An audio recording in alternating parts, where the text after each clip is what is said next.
Good afternoon, everybody. Hope Message finds everybody well. Welcome back to the Built for Pressure podcast with me, Will Foden.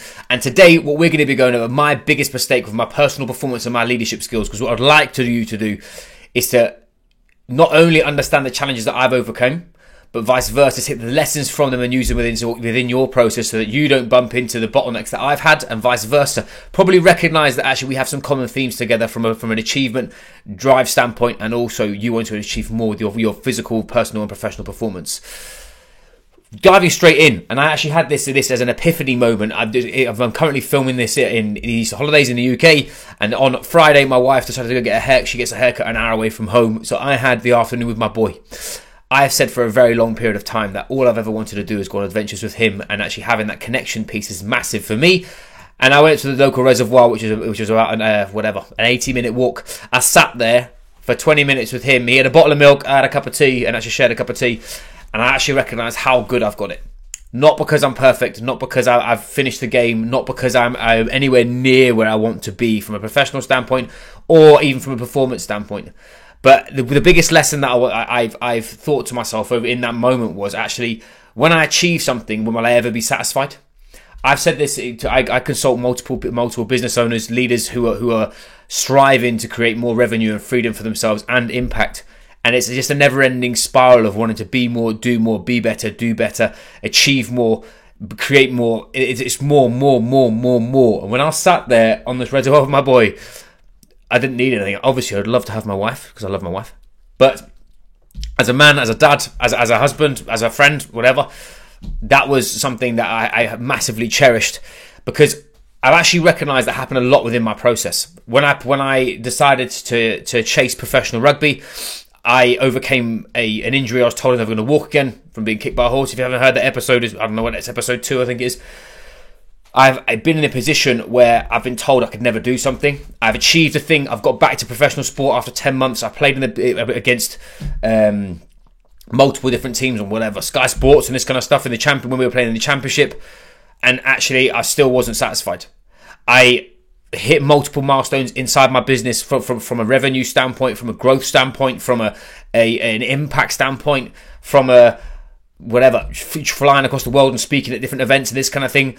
I still wasn't satisfied. Becoming a dad, thinking that this is how it's supposed to be, I never felt good enough. It all stems from the same thing of recognizing that actually you don't ever complete this game. And for me, high performance is a self-mastery exercise.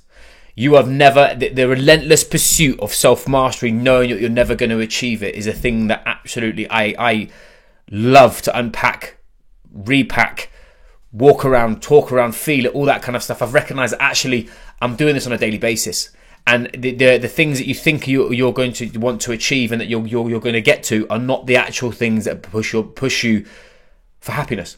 Like I said, all those things that we just mentioned, but the thing that I've remembered the most over a long period of time is actually little small moments with my family or with my friends or with cool people. It's not been the big stuff. The second point, and something that I think a lot of other people who are wired like me will feel the same, is I actually feel that I had to, within my process, I've had to attack absolutely everything, thinking that full aggression is the only way forward.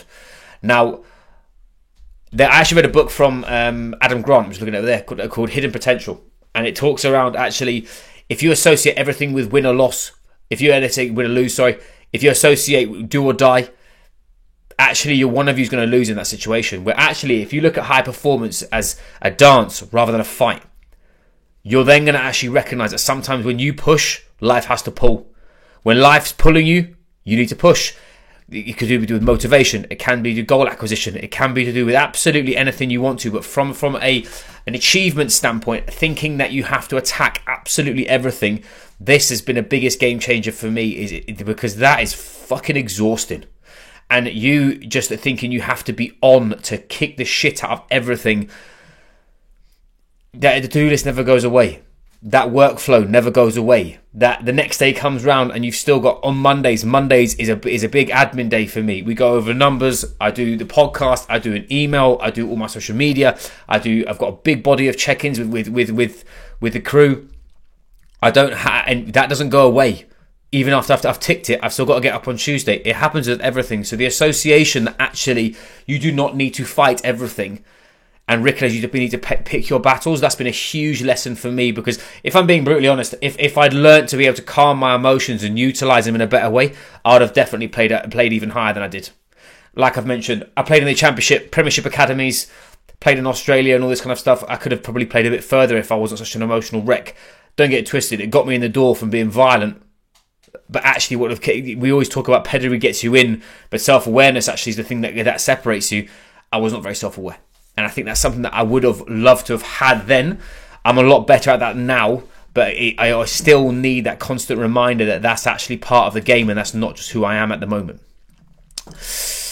Another piece, a bit of a curveball, and I think a lot of people who followed my journey may have understood that I used to be morbidly obese when I was a kid. I was a little fat boy with a bowl haircut, looking like I can't remember the bloody cartoon character, but I was a bit of a chubby checker, and I lost a lot of weight. And recognizing that actually I had huge amounts of body dysmorphia. I've still got massive feelings of body dysmorphia. I'll never look at myself and say that I'm good enough ever. If you look at it from a physical shape standpoint, even from a physical performance standpoint, it's very much drilled into, as we talked about that achievement piece right at the beginning, that I'll never be satisfied. But when I look at it from a nutritional and from a physical performance standpoint, is the visual matching the audio with where you're currently at with your physical performance. An example.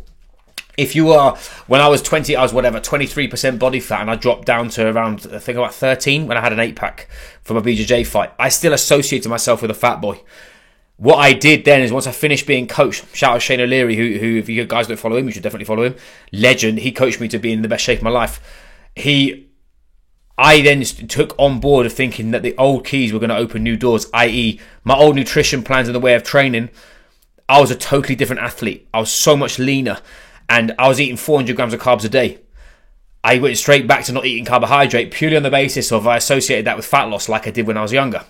Point being that actually taking principle-driven information and using it with where you're at right now is the most important piece of that thing, because using your emotions to drive your performance is where you're going to struggle. I've done this a long period of time from a nutritional standpoint. I have fucked about, with what I've used to be, and that's one of the reasons why I've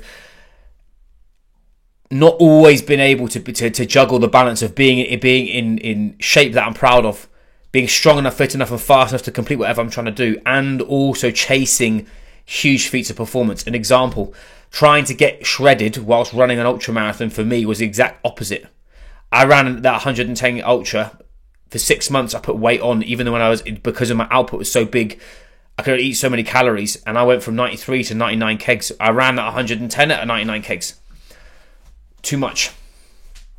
Whereas I'm now currently back down to 93, and I'm losing weight, looking better, and I'm eating properly, and I'm not eating like a weapon and trying these fad diets that I used to try.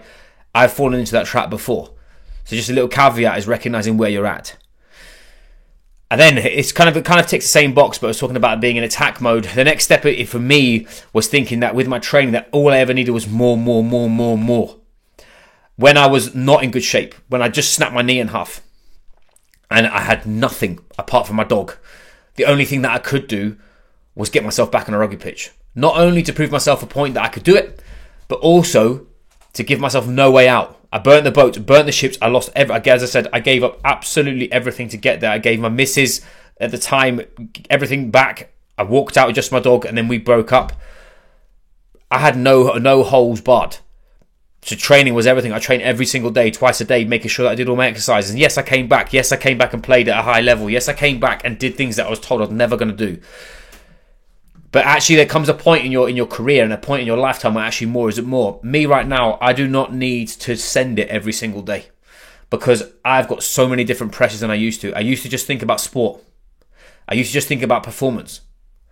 Now, I work with myself. I'm a one-man band. Push it. I've got people that obviously we who hire in and speak with us and all that kind of stuff. But more from a coaching standpoint, it's me and my crew. I've got a young son. I'm a husband. I actually want to have some form of social life, because this life's not all just about sport for me. My point being is that my training needs to be additive to my process. I need to give me energy and bandwidth to do the things that I love to do. In comparison to what most people do, is they just associate thrashing the fuck out of themselves as exercise of purging, usually because it's stress management. They're upset, they're out of control of their vocational performance, i.e. client dinners and stuff. My point, more is not always more. We've got a few more that I've written down here. In regards to business, I think as a business owner, I have two key ones that I've learned massively, that I feel that have been an absolute game changer for me to understand and utilize. And number one is trying to move too fast too soon and earning the right to actually progress. I think what happens is, especially if you are climbing the ladder in any respect, like as I said, I work for myself. It's my business, but climbing the ladder, it could be finances, it can be impact, it can be how much freedom I get, but I'm usually judged off impact and revenue. Yeah, you earn the right to go. You earn the right to progress, and you have to actually earn the right to stabilize too. Everyone, flash in the pan performance, we talk about that from a physical standpoint. You can have that with business too, where you can have the highest month ever and the lowest month straight afterwards. It will soon recalibrate you and actually teach you a lesson. I've learned that actually to sustain the levels of performance that I need, I have to earn the right to keep going and actually hit the upper echelon of that performance and then stay there. I've written in multiple posts over the last couple of weeks about staying power. That's where that's come from. Is because for you to actually operate at the level you want to operate at, it's not about just a single feat of performance. It's around you actually having the detail that matters integrated into your process to do so. Because the next point is something that I think a lot of business owners fall into the trap of, is thinking what got you here will get you there. I've said again multiple times about when you're climbing the mountain, the higher you climb, the thinner the air, the less people are up there. If you're leading a team, if you're a business owner, if you're somebody who would associate being a leader in some respect, you'll know how lonely it is. You'll know that there's not many people that understand what you're doing. They don't understand the pressures that you have. They don't understand the challenges that you have. They don't understand the who's, the what's, the where's, the why's. You're doing the things you're doing. And also, you're dealing with personal challenge and professional challenge at the same time, because leadership is an intertwine between human behavior, real people, and business processes in most respects. The issue is business processes haven't got emotions, but we do. And that's the next point for me from a leadership standpoint, is taking things personally rather than professionally literally has crippled me multiple times over the years and years and years that I've been in the high performance space. As a kid, it was weird. As a child, if you saw me as a kid, I was friends with absolutely everybody. I tried to never have any enemies. I tried to keep everybody else happy. I tried to be the joker in the room. But if I'm being really super candid, it was because I wanted to make sure that I was accepted. It took me a long time for me to actually recognise that who I am, what I do and why I do it, that's just me. And if you don't like it, fuck off. If you do like it, I'd love to get to know you. But it took me a long time for me to actually be able to articulate that, verbalise that, actually show that, put that out into the world without having any judgment of myself, and recognising that actually professional performance is massively important, but how personal performance for yourself and for you, and how you accept yourself of who you are, warts and all, whatever you are, that is a huge part of the game, and not letting your inner kid run your fucking process. I've fallen into that trap multiple times. I've taken things inside my business so personally that I've brought it into my home life. It's affected my sleep. It's affected my relationship. It's affected how I operate. It's affected the momentum that I'm gaining. Where actually, that quote's from Gordon Ramsay, if anybody asks what that is. Taking it professionally rather than personally means you haven't got the tied emotion to it, and recognise that actually you are not just your business. And lastly, I'll leave you on this one, because this is something that I've found very, very stabilising, but also very difficult to deal with. Is when I was a young coach, which again, I've been in the industry for 17 years in total, working with people, running my own business and being, I would say being professional, and that is about 15 years out of that 17. But actually, one thing that coaches will suffer from, and business leaders suffer from this as well, is hero syndrome. You want to be the hero in someone else's journey, and you're willing to fuck yourself up to be that hero for somebody else. How many of you will go out of your way to protect your team but won't protect yourself? How many of you will answer your phone at stupid o'clock at night to a certain client that you actually get along with because you know they're having a hard time, but yet you are also in the fire personally, and you park that and look after somebody else? I have done this for a long period of time, and not that I love everyone that comes and works with me. Whenever you work with somebody, from a leadership standpoint, you'll never lose that connection. You'll always have a connection with someone. You'll always be part of their whatever, family, decision making, growth, whatever it is. And it's so cool to be able to have that as part of, like, the amount of some of the stuff that I'm talking about with clients is mad from where they've come to where they are right now. And am I the force? I'm the force behind their performance. I don't make their performance, they do. But there is a part of me that I want to be. I used to take everyone else's problems home with me.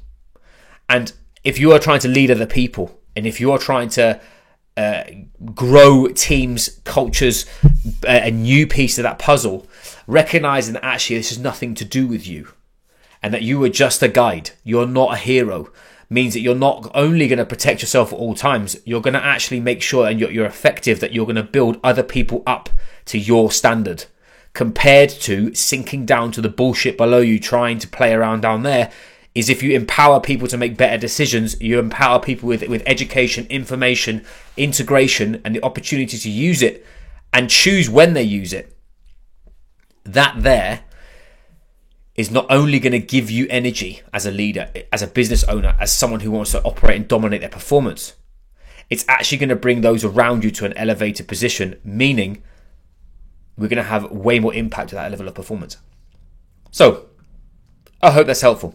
I hope, again, short and sharp when it comes down to this. And I hope, though those are some illustrations that I've had personally that have absolutely smashed me sideways sometimes. But vice versa, if you understand them, you can use them. If you can use them, you can weaponize them for your process. And likewise, you can actually build a alter ego in the situation that you're in, i.e. professional, athlete, leader, whatever you want to be. Anyway, I digress. As per, massively appreciate every single person that listens to this podcast. If you could share it with a friend of yours that's like-minded, I'd love to get to build a community around this. And likewise, if any of those have really rung true with you, you suffer with them, or that you want to ask a bit more personal information about how I got over it, I'm an open book. You know where I am on LinkedIn, Instagram, YouTube. Drop me a message. I'll be more than happy to help. Have an awesome day.